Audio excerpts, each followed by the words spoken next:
Oh dia lain yang SPM lain. Lain, orang buat duit tu. Oh, aku beranggapan sebab abang aku pernah ambil ayah dekat Kuantan. Okey. Kerja apa? Offshore tu. Untuk offshore. Tapi dia tak pergi pun, dia ambil saja kan.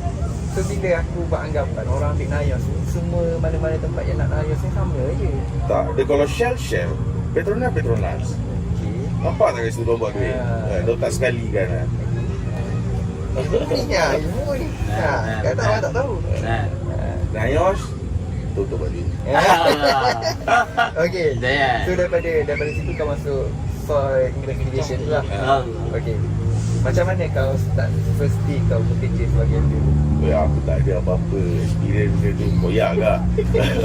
Kan, first time masuk je lah kau nak kena reta hutan. Kadang site kadang ada hutan, ada yang jenis yang dah ada dah site dah lapang. Okey. Aku punya yang susah ni bila site hutan lah, aku kena buat jalan. Mesti